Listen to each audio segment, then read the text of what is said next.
जय माफी चाहूंगा। थोड़े भ्रमित हो गए, क्लियर करने की जरूरत है।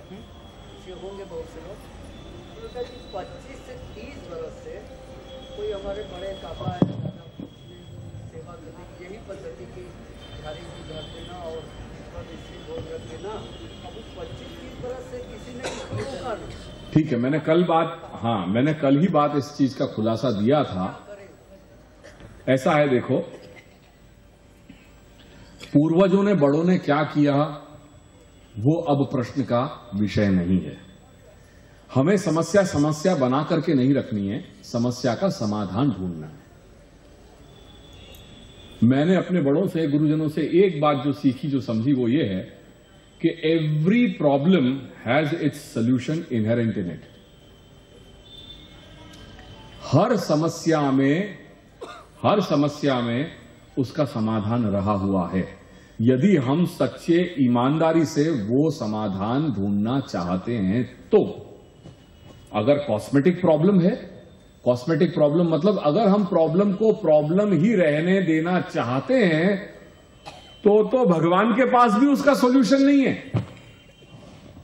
भगवान के पास भी सॉल्यूशन नहीं है, क्योंकि उस प्रॉब्लम को प्रॉब्लम बनी रहे ऐसी हमारी नीयत है कि ये प्रॉब्लम ही बनी रहे, तो उसका भगवान के पास भी सॉल्यूशन नहीं है। पर यदि हम समस्या का समाधान ढूंढना चाहते हैं ईमानदारी से, तो हर समस्या के अंत में, उसी में अंदर उसका हल रहा हुआ है। इसलिए मेरी इन 2-3 दिनों के वार्तालाप में यदि किसी को मन में ये लग रहा हो कि भाई हमको हमारे पूर्वज बड़े जो है वो ये ऐसी प्रक्रिया या ऐसा प्रकार बता के गए तो और वही हम करते आए हैं, पहली बात कि आपने कुछ गलत नहीं किया। आपने आपकी बड़ों की बात को आदर किया, इसलिए वो बहुत अच्छी बात है, क्योंकि हमारी संस्कृति में हम बड़ों का आदर करते आए हुए हैं। ठीक है, तो आपने एक बहुत अच्छा काम किया है। दूसरी चीज कि आपने उनने जो करा वो आप करते गए, तो आपने कुछ गलत नहीं किया। तो आप बिल्कुल पहले तो अपने आप को चित्त में आश्वस्त कर लें कि हमने कुछ गलत नहीं किया, क्योंकि भगवान नाम पे, भगवान मार्ग पे अगर हम जो कुछ भी करते हैं, पत्रम पुष्पम फलम तोयम यो में भक्त्या प्रयच्छति, भगवान आज्ञा कर रहे हैं गीता में कि भगवान मार्ग पे जो कुछ भी करते हो वो कभी व्यर्थ नहीं जाता। तो आपने कुछ अच्छा ही काम किया है ना। आप भगवान मार्ग पे कुछ चेष्टा कर रहे हैं, कुछ न कुछ तो कर ही रहे हैं, तो वो अच्छा ही है, बुरा नहीं है, तो आप उसमें आश्वस्त हो जाइए। अब क्या ढूंढना है समस्या, ये अगर जो है कि भाई वो जो बता गए वो क्या सही है गलत है, मैं उस पर भी नहीं कह रहा हूं कि क्या वो सही था या गलत था। बेचारे हमारे बड़े थे, उनको जिस तरह से जिन लोगों ने उनको जो शिक्षा दी उन्होंने वो ग्रहण कर ली। इसमें क्या गलत और क्या अच्छा, ऐसा तो कुछ नहीं होता। हमारे माता पिता हैं, उन्होंने, या हमारे जो थे बाबा दादी वगैरह, हमारे पड़बाबा जो थे, उन्होंने जो कुछ भी धर्म उनके बड़ों, क्योंकि ये तो संस्कार पीढ़ी दर पीढ़ी मिलता है। तो आज मैंने अपने पुत्र को बता दिया कि भाई ये संस्कार है, अपने आप ऐसे करना, उसने आगे चला। तो इसी तरह से हमारे ये जो है धार्मिकता, हमारी पुष्टि मार्गी वैष्णवता के संस्कार जो है वो जनरेशन टू जनरेशन, पीढ़ी दर पीढ़ी ये पास ऑन हुए हैं। तो कोई ने कुछ गलत नहीं किया। पर प्रश्न ये है कि जो भी कुछ कर रहे हैं वो मार्ग के प्रवर्तक आचार्य ने जो कहा है उस सिद्धांत के अनुकूल है या नहीं, बस मात्र प्रश्न यही है। और यही आप हर एक को विचारना है। यहां कोई ऐसा मैं भेदभाव नहीं कर रहा, 6 घर, गोकुलनाथ जी का घर 7 घर 6 घर वगैरह, ये कुछ नहीं है। मैं तो एक सिंपल सी सीधी सी बात जानता हूं कि अगर आपके गले में कंठी है, अगर वो गोकुलनाथ जी के घर की कंठी है या अन्य कोई भी घर की कंठी है, पर आप पुष्टि मार्गीय वैष्णव हुए या नहीं हुए, या नहीं, हाँ या ना, हो गए ना। हम सब अगर पुष्टि मार्गीय वैष्णव हैं, इसलिए निर्विवाद हमारे लिए हर एक व्यक्ति के ऊपर यह रूल अप्लाई होगा कि जो साधना प्रणाली हम करेंगे वो श्री महाप्रभु की आज्ञा के अनुसार, उनके सिद्धांतों के अनुसार ही होनी चाहिए। That's all. आ गई स्पष्ट ख्याल में। अब 40 साल पहले आपके दादा दादी जी ने क्या कहा वो अब विचारणीय नहीं है। अब यह विचार करना है कि श्री महाप्रभु ने हमको क्या बताया है वो उसके अनुसार हम चलेंगे, क्योंकि सच्चा रास्ता वही है।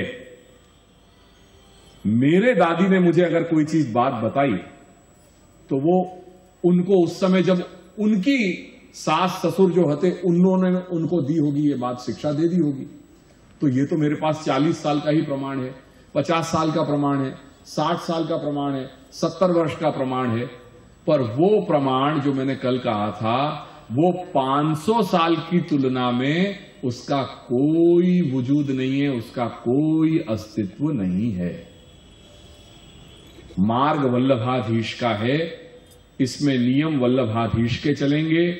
सेवा भी वही प्रकार की मानी जाएगी जो आप श्री ने आज्ञा की है।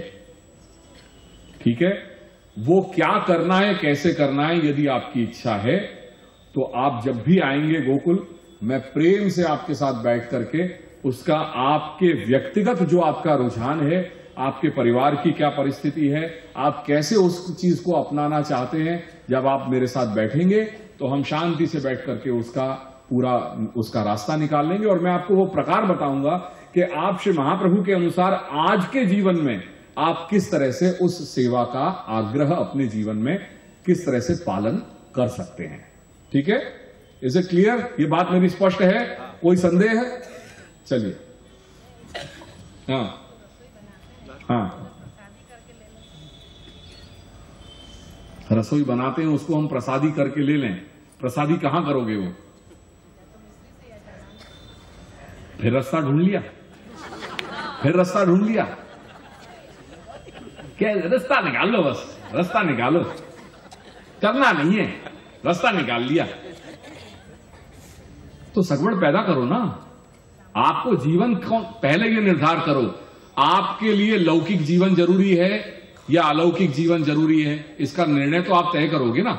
अगर अपने बच्चे को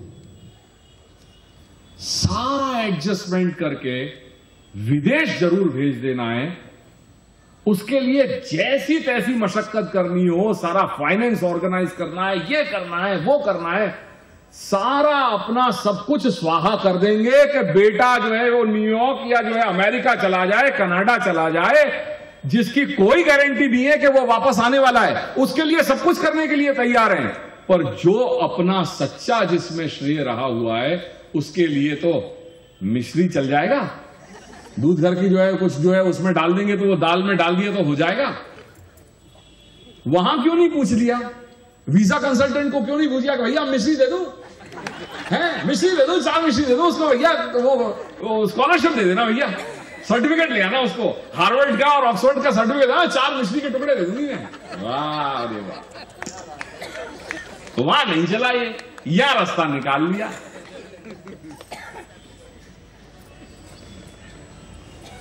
ये सब रास्ते अगेन मैंने कल कहा था, नियम और अपवाद। गंभीरता से समझो इसे। नियम और अपवाद ये 2 अलग अलग रास्ते हैं। जहां नियम है वहां अपवाद है, जहां अपवाद है वहां नियम है। किसी परिस्थिति विशेष में, किसी भक्त विशेष के लिए कोई आचार्य विशेष ने ये रास्ता निकाला होगा, वो तब उसके लिए वहां ओनली फॉर हिम और हर इट वॉज वैलिड। कल को उठ करके फिर मुझे मेरे लिए कोई रास्ता निकाला होगा और मैं आज मेरे बच्चे को या मेरी पत्नी को ये कह दूं कि भैया उन्होंने गुरुजी ने ये आज्ञा दे दी है, अब तुम भी ये चीज चालू रखना, वो गलत है। वो मात्र मुझ तक ही सीमित था, मेरे बेटे तक वो आगे परंपरा चालू रखने की कोई अनिवार्यता नहीं है, नहीं है और नहीं है। चलिए। क्यों गोकुलनाथ जी के मंदिर में अन्य मार्ग वालों की न तो सेवा ली जाती है न प्रसाद दिया जाता है? ये तो ये श्री गोकुलेश का घर है मित्र, और गोकुलेश का घर जो है वो संघर्ष का दूसरा नाम है। संघर्ष का दूसरा नाम है। और इस घर का हर बच्चा जब जन्मता है ना, तो उसको जन्म घुट्टी में पहले ये चीज की शिक्षा दी जाती है। पहले उसे ये चीज की शिक्षा दी जाती है कि इस तलवार की धार पे तुझे चलना सीखना है। ये जन्म घुट्टी में सबसे पहली शिक्षा मां इस घर के बालक को ये शिक्षा देती है। 450 वर्ष पहले मेरे दादाजी ने भारतवर्ष के पूरे सम्राट से इस माला तिलक के लिए, इस सनातन धर्म के रक्षण के लिए लड़ाई लड़ी, और वो संघर्ष 450 वर्ष से ये संप्रदाय में इस घर को, ये घर वो संघर्ष कर रहा है। आज भी वो संघर्ष चालू है, आज भी वो संघर्ष चालू है। तो भय तो यहां पे कभी करा ही नहीं है, किसी चीज का संकोच नहीं है, किसी चीज का भय नहीं है।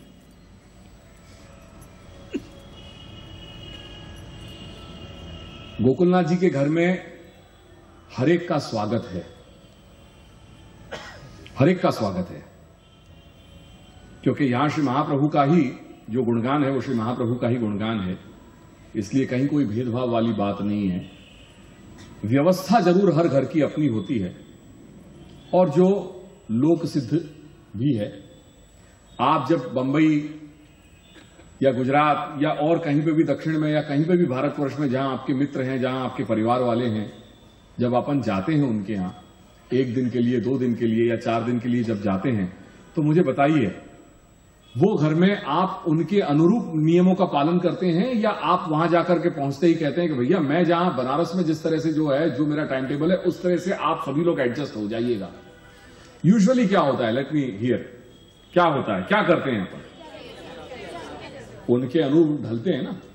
वहां का जो सेटअप है, मान लो उनके यहां, हम यहां पे 6 बजे चाय पीते हैं, अगर वहां 7 बजे चाय मिलती है तो उस हिसाब से हम एडजस्ट करते हैं या नहीं करते हैं। ये तो जीवन व्यवहार है ना अपना, बस यही चीज है कि सबका आदर है इस घर में। पर इस घर का नियम यह है कि, और ये इस घर का नियम क्यों है, क्योंकि ये शास्त्र का नियम है। शास्त्र ये कहता है, जो मैं उस दिन भी मैं कह चुका था, परसों मैंने ये बात कहा था कि केसर स्नान, गुरु पूजन, चरण स्पर्श और अधरामृत ये केवल अपने गुरुदेव के ही होने चाहिए। इसलिए यदि किसी व्यक्ति ने, अगर वो 6 घर का है और उसने श्री गोकुलेश के घर में से कंठी नहीं ली, तो उसे आकर मुझे सिर्फ नमन करना चाहिए। उसे मेरे या इस स्थान के जो भी स्वरूप हैं आचार्य परिवार के, उनके चरण स्पर्श नहीं करने चाहिए, बिल्कुल नहीं करने चाहिए। उसको उसके गुरुदेव के ही चरण स्पर्श करने चाहिए। और ये बात हमने हमेशा से कही है। इसलिए, और यही बात हम अपने घर के जो वैष्णव हैं उनको हम ये सिखाते हैं कि आपको चरण स्पर्श सिर्फ अपने ही गुरु के करने चाहिए। आपका घर श्री गोकुलेश का घर है, तो गोकुलेश में ही ये चीज आपको ये व्यवहार रखना चाहिए। अगर आप जो सब कर रहे हैं वो अगर हर वल्लभ कुल में करने लग जाओगे तो फिर कहां भेद ही कहां रहा, फिर तो सब आपने, फिर तो गुरु कौन, फिर तो गुरु ही क्यों बनाए, फिर आपने गुरु ही क्यों बनाए, फिर आपने गुरु क्यों बनाए? क्योंकि जो आप यहां कर रहे हो वही के वही वहां कर रहे हो। गुरु माना है तो विशेष तो होगा ही, विशेष तो होगा ही। विशेष नहीं करा तो आपने सामान्य कक्षा में अपने गुरु को भी ला करके बैठा दिया, फिर क्या रहा उसमें, फिर तो सब कुछ लुप्त हो गया, फिर तो बात करने जैसी स्थिति नहीं है। ये बात है। इसीलिए यहां सबका आदर है, सब आए, प्रेम से आए, सब उठे बैठे, भगवत चर्चा हो रही है, उसका श्रवण करें। पर जो घर के नियम है वो ये घर के नियम है, और ये घर के नियम को हर एक को आदर करना चाहिए, जो घर के हैं उनको, और जो सामान्य वैष्णव हैं उन्हें भी हर घर का आदर करना चाहिए। अगर मैं वहां जाऊंगा कहीं पे भी, तो मुझे जहां उनका जो चल रहा है, अगर मैं भी अगर कहीं किसी आचार्य महानुभाव के यहां जाता हूं, तो मुझे भी उन्हीं के नियम फॉलो करने हैं, मैं अपना नियम फॉलो नहीं करूंगा। प्रश्न है, हाँ जी, हम लोग हिंदू मानते हैं अपने आप को। यहाँ बनारस में देख रहे हैं कि जो लोग अपना वो क्या लेते हैं ब्रह्म संबंध, तो हमारा हिंदू संस्कारों से विश्वास उठता जा रहा है, और खास करके जो अंतिम संस्कार होता है वो हटता जा रहा है गोकुलनाथ जी के संप्रदाय में। इसका क्या कारण? नहीं, वो गोकुलनाथ जी का संप्रदाय नहीं है। मैं इसकी जड़ में नहीं जा रहा हूं। मैं आपको इतना बता दूं कि वो गोकुलनाथ जी का संप्रदाय नहीं है। गोकुलनाथ जी का संप्रदाय भारतीय सनातन धर्म को स्वीकारता है। गोकुलनाथ जी का संप्रदाय इन सब बातों को, जो भी है, ये कोई व्यक्ति विशेष की मान्यता हो सकती है। गोकुलनाथ जी के घर को इसके साथ टैग मत करिए आप। गोकुलनाथ जी के घर का प्रतिनिधित्व आज मैं कर रहा हूं। मैं किस रूप में आया हूं? बोलिए, यहां क्या लिखा हुआ है? पढ़िए उसको आप, क्या लिखाई है पहले पढ़िए आप। चतुर्थ पराधीश्वर। ठीक है, इस घर का मैं उत्तरदायित्व लेकर के आया हूं और मेरे घर में ये चीज नहीं है। दैट्स ऑल, बात पूरी। चलिए, मेरा ये अंतिम प्रश्न है। गोकुलनाथ जी का घर नहीं है वो, गोकुलनाथ जी का घर मेरा है, मैं उसका उत्तरदायित्व कर रहा हूं। इनके चरण कृपा से जो मुझे उत्तरदायित्व नायना के द्वारा जो सौंपा गया है, आज मैं उसका उत्तरदायित्व कर रहा हूं। मेरे घर में यह चीज नहीं है, जहां होती हो वो मैं जानता नहीं। I am being very clear. ठीक है, आगे से ये चीज, ये व्यवहार में ये चीज नहीं आनी चाहिए। बार बार गोकुलनाथ जी के घर में ऐसा होता है, गोकुलनाथ जी के घर में ऐसा होता है। भूल के भी अब आइंदा ये बात मत करिएगा कि गोकुलनाथ जी के घर में क्या होता है। गोकुलनाथ जी के घर में क्या होता है वो अगर जानना है तो वो मुझसे जानना पड़ेगा, और कोई अथॉरिटी नहीं है अब जानने के लिए। Is it clear? ये स्पष्ट है?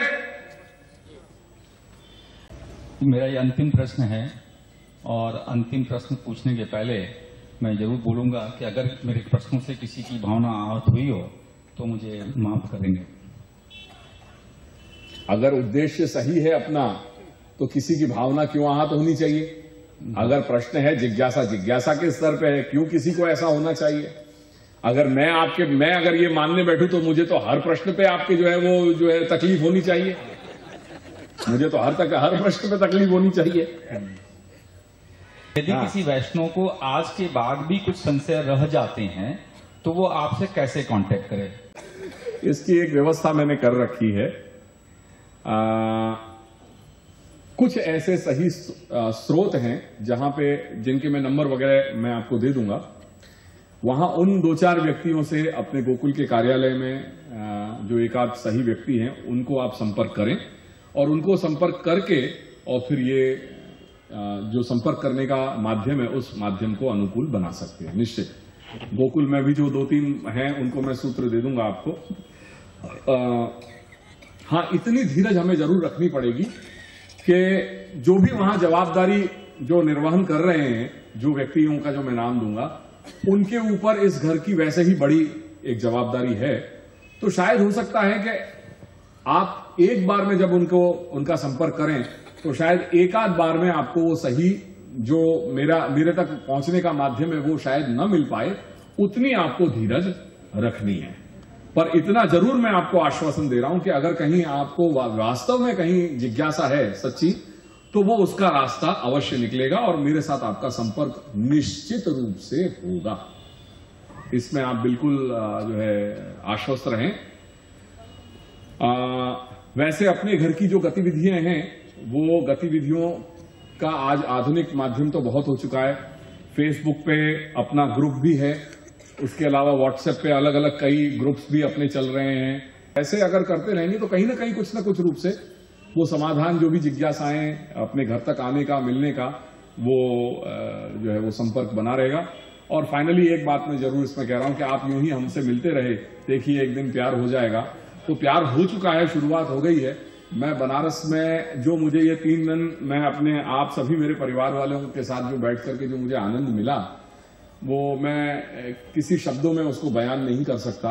ये कोई मैं श्लाघा नहीं करता, मैं जो है अच्छा दिखाने के लिए कभी कुछ नहीं कहता, पर ये मेरे हृदय की भावना है कि यहाँ पहली बार हम ये 3 दिन हमने बिताए एक साथ, और जो पहली बार में भी मुझे बहुत आनंद आया यहाँ आप लोगों से मिलकर के।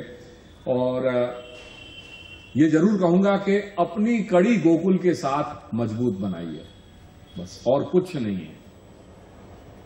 सब चीजें अपने आप लुढ़कती हुई चली जाएंगी। अपनी कड़ी गोकुल के घर के साथ मजबूत बनाइए। महोत्सव पे आना रखिए। महोत्सव एक्सक्लूसिवली, हाँ होता है, हर एक के घर घर में महोत्सव मनाया जाता है, मैं ये नहीं कह रहा हूं, पर उसे ऐसा कुछ प्रारूप दें कि कभी कभार हमने 3-4 वर्ष में हमारे घर यहां पे भी कर लिया, पर नियम से गोकुल में महोत्सव मनाइए, क्योंकि मूल स्थान वो है। और गोकुल और महामहोत्सव ये तो दोनों अभिन्न रूप से जुड़े हुए हैं। इन्हें अलग नहीं किया जा सकता। तो हमारा घर क्या है वो अगर जानना है, सिर्फ मैं ये कहूंगा कि एक बार महोत्सव पे आओ और कुछ मत करो, बस महोत्सव पे आओ, वहां पे 4 दिन रहो।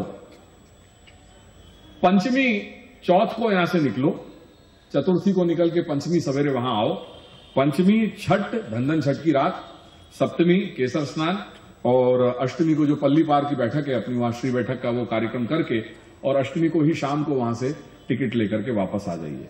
ये 4 दिन का अपना कार्यक्रम है, पंचमी छठ सप्तमी और अष्टमी का। ये 4 दिन गोकुल के लिए एडवांस में टिकट जैसे ही खुलती हैं, टिकटें जब ओपन हो तब बिना सोचे एक बार अगले वर्ष के लिए ये नक्की कर लो कि जैसे ही टिकट जो है 2 महीने पहले खुलती है, कब खुलती है? 4 महीने पहले।